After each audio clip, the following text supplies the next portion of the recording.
भक्त कहता, इसलिए हम कहना चाहेंगे दीक्षा जी, अरे हम तो जाइए रहे जरा आप भी चलिए बाबा से, अगर भोलेनाथ की अगर कृपा हो जाएगी, बाबा पर जल चढ़ाई में सुनर बहार मिलता, बाबा पर जल चढ़ाई में सुनर बहार मिलता कि बाबा पर अगर जल चढ़ाएंगे तो सब लोग सोमवारी करते हैं सावन का, और भोलेनाथ से यही प्रार्थना करते हैं कि हे भोलेनाथ मेरे जीवन में आपका आशीर्वाद बना रहे, आपका प्यार दुलार बना रहे, और मैं जहां भी जाऊं मेरा घर आबाद रहे, मेरा घर भर सुंदर होना चाहिए। एक बात याद रखेंगे, जिस घर में बेटियां सयानी हो जाती है, जिस घर में बेटियां सयानी हो जाती है, जिस घर में बेटियां अपनी जवानी की पुंज पर बैठकर किलोल करने लगती है, उस घर में माता पिता को एक ही चिंता होती है कि मेरी बेटी सयानी हो गई है तो मेरी बेटी की शादी होगी तो ना जाने दूल्हा कैसा मिलेगा, घर कैसा मिलेगा। इसलिए हमारी बहन हमारी बेटियां रोज भोलेनाथ की पूजा करती है, और उनकी माता भी उन्हें समझाती है कि रे बेटी तुम भोलेनाथ की पूजा करो। बेटियां कहती है लाभ क्या होगा, मां कहती है कि रे बेटी अरे बाबा पर जल चढ़ाई में सुनर बर मिलतोगे,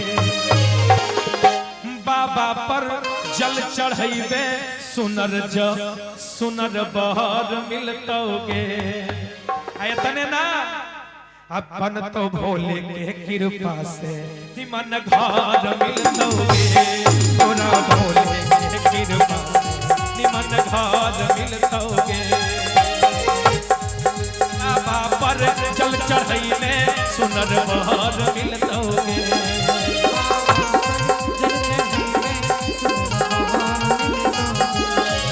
बाबा पर जल चढ़ाई में सुनर बर मिलतोगे, सुनर बर मिलतोगे। अरे हो भोले के कृपा निमन घर मिलतोगे, भोले बाबा के कृपा से निमन घर मिलता रे।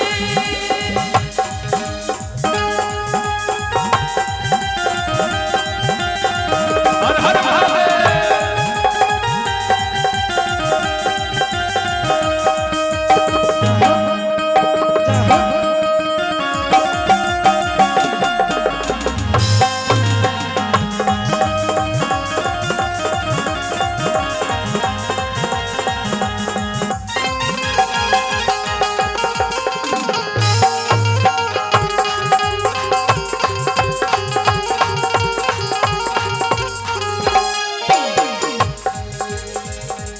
बाबा के कृपा हो तो निमन घर मिलतोगे।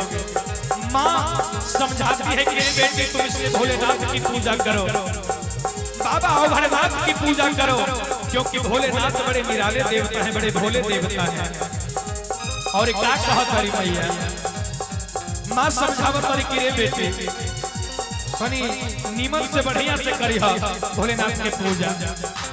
अरे यार छठ बेल पाती लिया भूखिया तू सोमारी, जाके जलवा धरी है बेटी बाबा के दुआरी।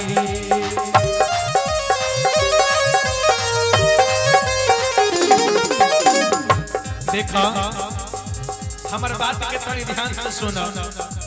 अरे यार छठ चंदन लेला भूखिया सोमारी, और जाके जलवा धरिहा सुन बाबा के दुआरी।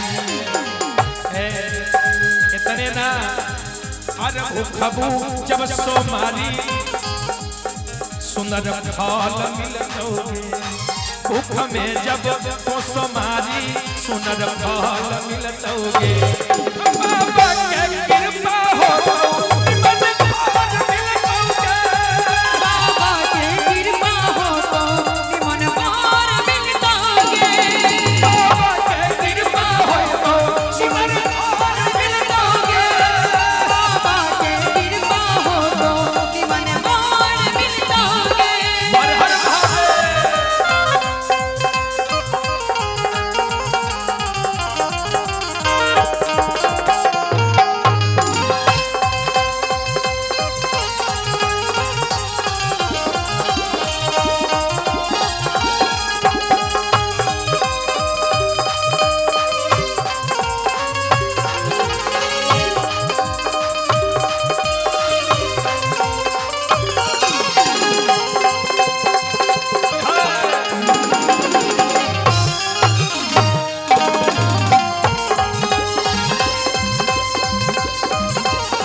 की